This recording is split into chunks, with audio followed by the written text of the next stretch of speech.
Hello, ladies and gentlemen. Welcome back to my channel. Today we will have a look at the Z-46, which is the Tier 8 German destroyer and basically a Z-23, but with the guns of the T-61 and the other setup and perks and so on from the Z-23. So let's have a look how I spec this ship and what I think and how I play game in it. You can play this ship as a gunboat with bay, or you can use it as a torp boat and full concealment build, like I do here. I'm using Furiora, which is basically the same setup like the standard German torpedo captain, but the base trait is 5% more speed. And this is pretty useful because this ship, unlike the Z-23, is pretty fast with speed boost. I get it up to 46 knots. So this is pretty impressive, especially in the beginning of the game when you want to reach locations pretty fast. As you can see from my perks I used all the basic full concealment torpedo perks. So this is the setup I'm starting with. As for the ship, with this setup, you will get around 20k HP, which is okay for Tier 8 and a concealment boat. And you get a quite okay artillery, but with very weak HE of 1500. But you get 6 barrels and you have a fast turret traverse. So don't underestimate the guns. They hit okay. They don't hit very hard, but they hit okay. And you have sonar, you have smoke. So once you manage to get this sonar smoke trap up and running, it can destroy destroyers pretty fast. And with 58 seconds reload of torpedoes at 10 kilometer, these torpedoes are really decent, even though they only hit for 40,000 HP. But again, they're pretty decent. Here you have the basic speed of 43 knots. And we have a concealment of 5 kilometer, which could be set up for 4.9 if you switch the perk and suffer 10% HP. But who would do that for 100 meter to get rid of 2000 HP? That's nonsense. Fubuki will have a concealment of 4.9 to 5 as well. So basically, you are on par with the Asian concealment torpedo ships, but you have much better setup with smoke sonar combination. Even though this is a torp boat, in this game I will be fighting up to 4 destroyers, and I will show you A, how to fight them, and B, that a concealed German destroyer is a jack of all trades, and it can very well hold its own position, contest caps, and kill other destroyers, even legendary destroyers like Goering and alikes. So join this game with me and I'll talk you through what I do and how I do it. Kicking off this game, we are heading to A. So this is usually what I do 99%, unless there's some, let's say I would run into 3 radar ships, then I would probably leave the spawn. But let's go direction A, and because of my 58 seconds torpedo reload, I just do some zoning torps, which you can see from the white circle on the mini-map will reach the other side of the cap. So this is what we want to do, because some destroyers just sit at the corner of the cap. You want to make sure that you get the first set out on that corner. So if somebody's sitting there, he's forced to move or forced to maneuver around. And why do I do that? Because at the time I reach the cap, there's a pretty good likelihood we spot each other. And once the enemy is busy maneuvering around my torpedoes, I get 1 or 2 salvos more out while he needs to turn and watch the torpedoes. And this is usually the edge you need in a knife fight to kill another destroyer. And at the same time, I'm going to have my new set ready in just 3, 2, 1 seconds. So I'm fully set up. I'm not pants down when I enter the cap. This is the mistake what most destroyer pilots do when they have a longer torpedo reload. They fire zoning torpedoes, and once they enter the fight, they don't have torpedoes ready. So here we run into the Shimakaze, nice spotting of the Shimakaze, which is of course a full concealment build here of the Shimakaze, and we still spot each other at the same time. He's within 4.5 kilometers, so I need to get into sonar range. And now his smoke doesn't help him anymore. And you saw the cruisers behind the island, so I was trying to make sure that the enemy cruiser is behind that island. He can't hit me. And I'm just worrying for another DD. But for the moment, we're shooting at the Shima, hoping for the team assistance.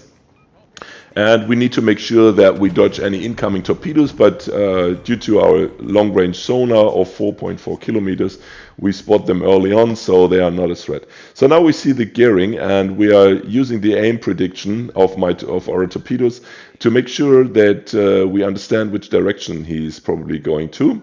And I'm, for a short moment, considering to rush him around the corner and the Alaska next to it. But the torpedoes might be too weak to kill the Alaska with one set. So I decide to turn back, and then the gearing starts moving forward. And there's this smoke covering our ship, and so I'm using zoning torps, basically not to hit the gearing, but to make his life really difficult. And I'm stopping behind that little island so he can't torp me, and he needs to use his gun but while he can't see me, and I can spot him with the smoke. But unlucky for him, he catches one of my zoning torps. So perfect start here. 2 kills thanks to our great sonar and smoke, and now there's the Alaska. So what would you do? Well, I decide to run off because in my back there are 2 cruisers, and there's no need for me to rush a radar cruiser which hasn't used his radar up to now. And if you ask me, that was probably a bad play of the Alaska, because at the moment when the gearing rushed the cap, it should have used the radar to assist the gearing spot me, because then probably the gearing would have had a better chance to shoot and kill me. But now the Alaska is running off, and I leave it to my 2 cruisers to chase him, because the Alaska is not going to go back to the cap for now, so nothing more for me to do. But let's go to the B cap, because there are some more DDs in this game, and we want to make sure we spot them and we kill them. So I want to point your interest to my consumables now. What I realize when I watch videos of community contributors or anybody posting videos in destroyers, most of the people struggle using their consumables during the game. Either they hold them back to the very last minute and they end the game with 2-3 consumables available, or they are too busy in a combat situation to use them in time. So you need to make sure that you understand your consumables of the ship and in which situations they will assist you and help you. So may it be reload booster, which you would not want to save until the very end. And you also want to time these things with the cooldown, so use them early on, and by the time you run into the next ship, you have them available again, and so on and so on. So you need to manage your consumables as well. And you see right now I'm entering the cap, and I'm using the speed boost because I need to make some turns. I prepare myself to rush into the Z-46, the enemy, and of course it might have sonar ready if he comes around the corner, so I'm not sure if he's gonna move forward or if he made a turn and went back. And now the cap is contested, and we have to monitor what's gonna happen. I prepare myself for him to rush around the corner. But if he doesn't rush around the corner, even better, because I will have torpedoes back and sonar back, which increases my chances to fight the 46. So for now, we are peeking around the corner. If he would be there, I would do a left turn and put my nose in direction of the Alaska, because then I could avoid incoming shots from the Alaska and maybe reach the island in front of me, so I could purely focus on fighting the enemy destroyer without being shot by the cruiser. So always have an eye on the mini-map, draw the line of sights and see who can shoot you. Same here, if he's coming around in between these islands, I need to make sure that nobody of the other 4 ships can hit me.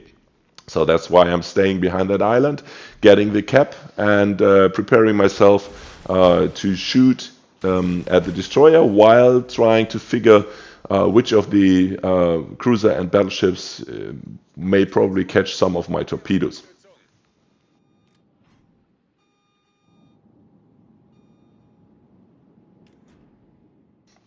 Now we are carefully reversing to enable us to jump forward in case we would need to.